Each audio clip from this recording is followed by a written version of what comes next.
Hello दोस्तों, राधे राधे। तो कैसे हो आप सभी? आशा करती हूँ अच्छे होंगे, स्वस्थ होंगे। तो स्वागत है आपके मेरे यूट्यूब चैनल सीमा फरसान उत्तराखंड में। तो आज अब मैं आपको माणा का सफ़र कराऊंगी। तो काफ़ी खूबसूरत गांव है माणा।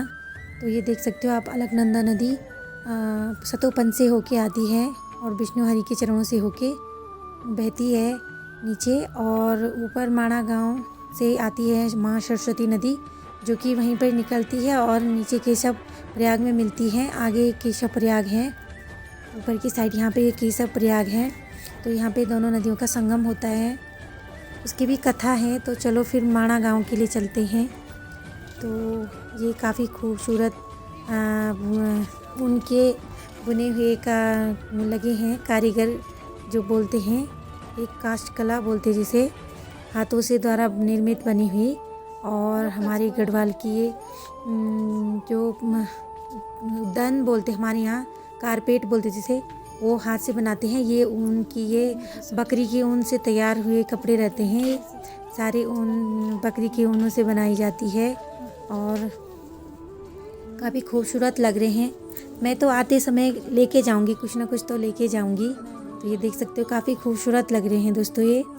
तो ये घंटाकर्ण का मंदिर आगे, जो यहाँ के रक्षकपाल क्षेत्रपाल देवता माने जाते हैं। आपने बद्री विशाल जी के मंदिर में भी देखा होगा उनका मंदिर। तो वो क्षेत्रपाल हैं यहाँ के। तो हर जगह पे मैंने बताया था आपको घंटाकर्ण दिखेंगे। और ये पत्थर चट्टा, ये पथरी की दवाई होती है हमारे यहाँ। पत्थर चट्टा सिलपौड़ा भी बोलते हैं उसे गढ़वाली में, हमारे यहाँ सिलपौड़ा बोलते हैं।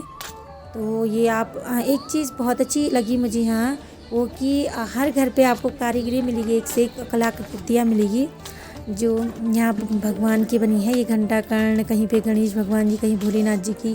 तो अलग अलग भगवान जी की लगी हैं, बनी है।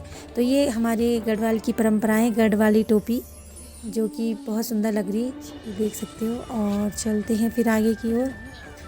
तो ये देख सकते लोग अपने काम पे बिजी हैं। तो दोस्तों हम पहुंच चुके हैं लास्ट गांव, माणा गांव, जो बॉर्डर पे पड़ता है। और यहाँ आपको हाथ की बनी हुई एक से एक कारीगरी मिलेगी। तो आपने तो देखा ही होगा, जो लोग आए होंगे तो पता है माणा है। यहाँ हाथ की बनी हुई एक से एक चीज़ें मिलती हैं। तो चलो आगे मिलते हैं, फिर बताते हैं। कहते हैं माणा गांव का नाम भगवान भोलेनाथ जी के परम भक्त मणिभद्र के नाम पे पड़ा है। और ये एक टिमरू, और ये सरस्वती नदी नीचे केशव प्रयाग में मिलेगी। यहाँ पे केशव प्रयाग है ये, तो यहाँ पे मिलती हैं। इसकी भी कथा है, मैं आपको बताऊंगी भी। और दूसरी बात बोलते हैं कि माणा शराब मुक्त गांव है। मणिभद्र भगवान भोलेनाथ जी के परम भक्त थे। तो कहते हैं जो भी माणा आता है उसकी दरिद्रता दूर होती है।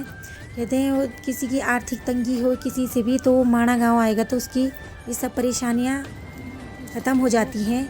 और दूसरी बात है कि कहते हैं कि सरस्वती नदी के जो यहाँ पे उद्गम स्थल है सरस्वती नदी, अब आपको सरस्वती नदी दिखेगी, भीम पुल है, अब नीचे पे भीम पुल लग जाएगा।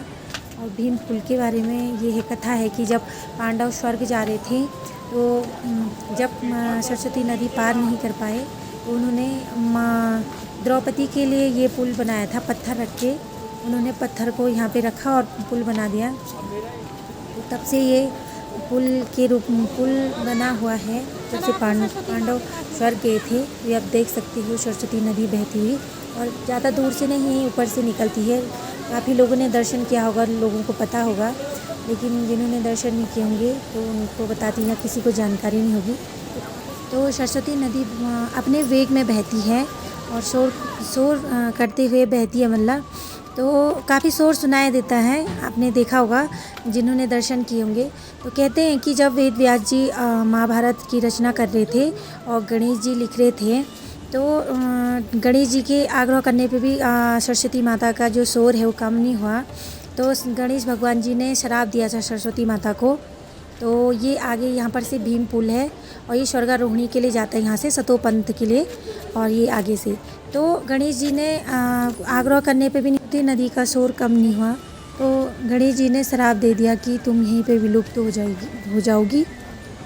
तो कहते हैं कि सरस्वती नीचे पे जाके केशव प्रयाग में यहीं पे तो विलुप्त हो गई थी और कई लोगों को पता नहीं है। तो कहते हैं कि वैसे कहते हैं कि सरस्वती नदी अलकनंदा और भागीरथी देव प्रयाग में मिलती है, वहीं पे निकलती है। यहाँ विलुप्त होगी तो सीधा देव प्रयाग में मिलती है, वहीं पे निकलती मतलब नीचे से।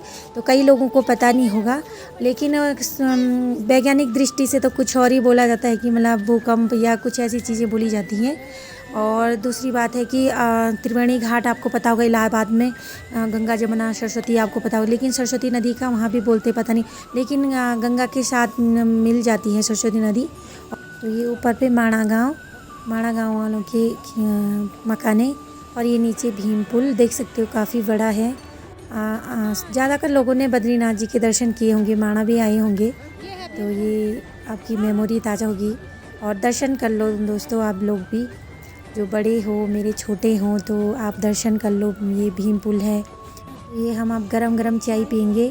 चाय के बिना तो नहीं रह पाती मैं, क्योंकि मुझे चाय बहुत शौक़ है, वैसे ज़्यादा भी नहीं, इतने ज़्यादा भी नहीं। तो ये हिंदुस्तान की सबसे लास्ट दुकान है हमारी, अंतिम दुकान चाय की। तो ऊपर माणा आपको पता है चीन बॉर्डर लग जाता है, ये माणा गांव लास्ट है। और ये सतोपंथ का रास्ता है, यहाँ से स्वर्गारोहणी के लिए यहीं से जाते हैं। जब पांडव गए थे तो यहीं से गए थे स्वर्गारोहणी के लिए और सतोपंथ के लिए। तो ये देख सकते हो, काफ़ी ट्रैकर भी यहीं से जाते हैं। जिनको पता नहीं होगा, तो काफ़ी लोगों को तो वैसे पता रहता है, लेकिन पता नहीं होगा तो देख सकते हो। और ये सरस्वती नदी नीचे बह रही है, काफ़ी शोर करती है, बहुत शोर करती है। तो अभी मैं नीचे भी बताऊंगी आपको। देख सकते हो ऊपर चोटियों पे बर्फ़ गिरी है। तो मुझे एक बहुत अच्छी चीज़ दिखी दोस्तों, दिखी क्या, मैं दर्शन हुए, मैं साक्षात मेरे भोलेनाथ जी के। तो मुझे त्रिशूल के दर्शन हुए, जो मैं आपको आगे भी दिखाऊंगी। तो चलो पहले हम यहाँ देख सकते हो, ये सरस्वती माँ का मंदिर बनना है यहाँ पे, ये हाथी बनाए गए हैं। तो ये पूरा भीम पुल देख सकते हो, काफ़ी ऊंचा है। तो ये देख सकते हो, यहाँ पे ये बन रहा, अभी काम लगा है, मंदिर का जो निर्माण हो रहा है। तो ये सरस्वती नदी, और यहाँ से जल की छींटें पड़ती हैं, काफ़ी अच्छा लगता है, वो उड़ के आती बूंदें। तो ये अंदर हम माँ सरस्वती के दर्शन करेंगे। जय माँ सरस्वती। तो आप देख सकते हो, काफ़ी सुंदर बनना मंदिर, और कई प्रतिमाएं होगी कई महापुरुषों की, तो आप देख सकते हो।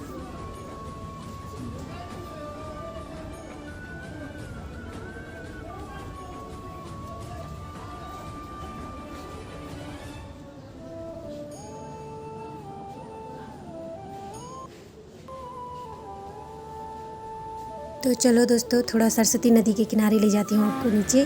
तो नीचे जल भी भरेंगे और बाती भी बहाएंगे। आगे हैं हम, मुझे तो पानी से बहुत डर लगता है, लेकिन कोशिश करूँगी। चलो फिर। तो आपको पता होगा हमारे धर्मशास्त्रों में तो पता ही होगा आपको कि नदियों में बाती बना के 365 बातियाँ बनाई जाती है, फिर उसे गंगा माँ में अर्पित की जाती है, बहाई जाती हैं। तो 365 बातियाँ हैं, ये मेरी सास जी ने बनाई थी। तो माँ जी ने ये बातियाँ बनाई थी, वो बोल रही थी कैसे, मैंने कहा मैं जाऊँगी, तो मैं आई। मुझे थोड़ा डर लगता है, लेकिन पानी में उछाल हो तो मुझे ज़्यादा डर लगता है, क्योंकि सरस्वती नदी तो बहुत उछाल खा रही थी यहाँ पे, तो डर ज़्यादा लग रहा था, मुझे बहुत डर लगता है पानी में। तो ये देख सकते हो ऊपर दिख रहा है, और थोड़ा मैं धूप कर रही हूँ।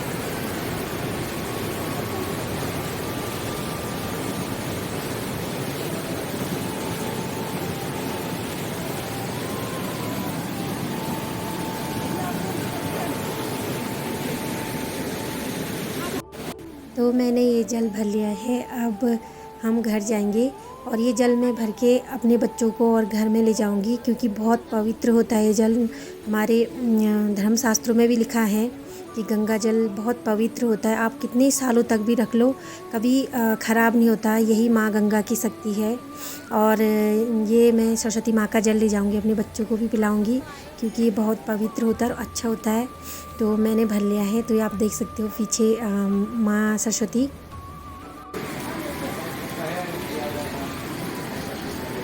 ये माँ सरस्वती, और बगल में जल धारा बहती हुई माँ सरस्वती का जल बहता है यहाँ पे। और यहाँ पे थोड़ा माँ को हमने धूप आती की, तो हम धूप आती करें। और ये सरस्वती नदी देख सकते हो बहते हुए इसमें।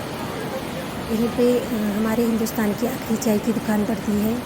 माणा आपको पता ही होगा बॉर्डर पे पड़ता है, इससे आगे बॉर्डर है, माणा बॉर्डर बोलते हैं, पूरा एरिया बॉर्डर में पड़ता है। तो ये लास्ट है, इससे आगे तो बॉर्डर है पूरा। और ये माँ सरस्वती। तो चलते हैं हम आगे। तो ये मकानों पे काफ़ी सुंदर कलाकृतियाँ बनाई गई है। तो दोस्तों एक बात बताऊँ, मैं यूँ ही जा रही थी और मैं सोची वीडियो बननी, लेकिन वीडियो नहीं बननी थी। इसीलिए मैंने आपको बोला कि मुझे सच में त्रिशूल के दर्शन हुए थे, तो मैंने सोचा बन गई होगी, तो इसीलिए मैं अब दोबारा ब्यास गुफा की ओर जा रही हूँ। और तो मैं आपको दिखाती हूँ, सामने जो दिख रहा है, मुझे त्रिशूल के दर्शन हुए, तो मैं अब आपको दिखाती हूँ। साक्षात भोलेनाथ जी के दर्शन हो गए। आप सामने देख सकते हो त्रिशूल बन रहा है ऊपर पे। और मैं ऐसी चल रही थी, तो मुझे जब मैं शुरू पहुंची तो मेरी नज़र एकदम से पड़ गई। मैंने कही तो त्रिशूल बनना है भोलेनाथ जी का। तो मैं वीडियो बना रही थी, वीडियो नहीं बनी। मुझे ऐसे एक ही धुन में चल रही थी, मैं नज़र उसी पे थी। मैंने कहा भगवान साक्षात दर्शन दे दिए, तो ये तो सौभाग्य ही हो सकता है। और मेरी नज़र ऐसी रहती है पहाड़ों में, सोचती है कि कितना सुंदर भगवान साक्षात हर कण में विराजमान है। तो मैंने औरों को भी बताया। तो आप देख सकते हो सामने त्रिशूल बन रहा है माणा गाँव के ऊपर। तो ये साक्षात भोले का वो बनना है यहाँ पे त्रिशूल बन रहा दिख गया बड़ा है ना। तो लंबी सी चोटी और बड़ी। हाँ, तो ये भी भोले शंकर की जय। तो आप भी दर्शन कर लो दोस्तों, काफ़ी अच्छा लग रहा है सच में। दिल से प्रभु को पुकारो तो किसी न कहीं ना कहीं पे, वैसे तो मन में हर वक्त रहते हैं, आंख बंद करो तो वो तो आत्मा में बसते हैं ये परमात्मा। तो कभी कभी ऐसा होता है, ये सामने मेरी उंगली के देख सकते हो आप, मैंने पीछे भी बताया था। तो इतना अच्छा लग रहा है सच में, क्या बोलूँ। तो फिर ये देख सकते हो आप भी दर्शन करो। तो फिर आगे बढ़ते हैं। तो पहुंच चुके हम ब्यास गुफा में। तो दोस्तों माणा का नाम भगवान भोलेनाथ जी के परम भक्त मणिभद्र के नाम पे पड़ा था। ये पढ़ सकते हो आप, मणिभद्रपुरी लिखा है, तो उनके नाम पे माणा गांव का नाम पड़ा था। और ये ब्यास गुफा है। और आपको एक अनुभूति होगी अलग से, ब्यास पोथी लिखी गई है, तो आप बाहर से गुफा को अनुभव करो। जैसे एक ग्रंथ होता, वैसे ही एक पन्ने होते हैं प्रत्येक ग्रंथ के, वैसे ही इस पे रेखाएं बनी हैं, आप देख लो। तो सेम वैसी ही बनी जैसे किताबों पे पन्ने होते हैं ग्रंथ पोथी, तो वैसी बनी है। आप अनुभव करो। कई लोग गए होंगे, उन्होंने अनुभव किया होगा, और जिन्होंने नहीं किया होगा, कभी होता है नज़र नहीं पड़ती है, तो आप देख सकते हो। मेरी नज़र पड़ी तो मैं अपना जो अनुभव है वो आपसे शेयर कर रही हूँ, क्योंकि मुझे अनुभव हुआ, इसीलिए मैं आपको बता रही हूँ। तो मैंने बाद में देखा, मैं यूँ बैठी रही तो कुछ देर मुझे एक अलग सी अनुभूति हुई। देखो ना, जैसे ग्रंथ होता वैसी है बिल्कुल पन्ने, और एक अलग से ऊपर से आकृति बनी हुई, तो साक्षात प्रभु विराजमान है। तो ये ब्यास गुफा है अंदर, तो हम अंदर दर्शन करेंगे। तो बाहर पे लिखा है, अंदर हम वीडियो नहीं बना सकते, ना फ़ोटो खिंचवा सकते हैं। तो अंदर गुफा है, उस पर सिक्के चिपकाते हैं, कहते हैं जिसका सिक्का अटक गया उसकी मनोकामना पूर्ण हो जाती है। और अलग अलग मान्यताएं हैं अपनी। तो अब हम अंदर जाएंगे दर्शन को। चलो दोस्तों, अब हम गणेश गुफा की ओर जाएंगे। हमने ब्यास गुफा के दर्शन कर लिए, क्योंकि रात भी होगी इसलिए मैं कम ही बना पाई वीडियो अभी। तो मैं आगे आपको गणेश गुफा की भी दिखाती हूँ, क्योंकि अंधेरा हो जाएगा तो फिर दिखेगा नहीं। तो चलो आगे फिर।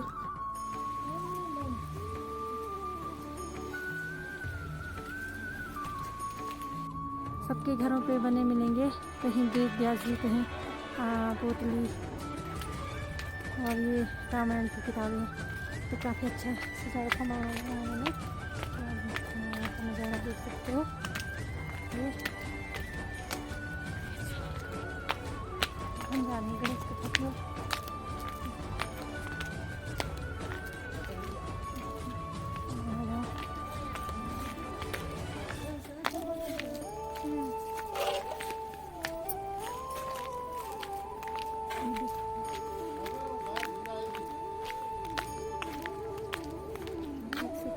हर जगह आपको मकानों पे अच्छे अच्छे बने हुए दिखेंगे, काफ़ी अच्छे लग रहे हैं, आकर्षण का केंद्र है।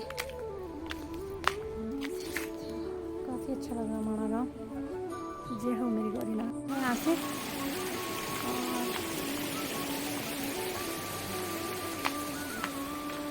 तो ये हमारी संस्कृति, हमारी पहचान, देखो काफ़ी अच्छे लग रहे हैं। हमारी संस्कृति, हमारी। ये हम पहुंच चुके दोस्तों गणेश गुफा में।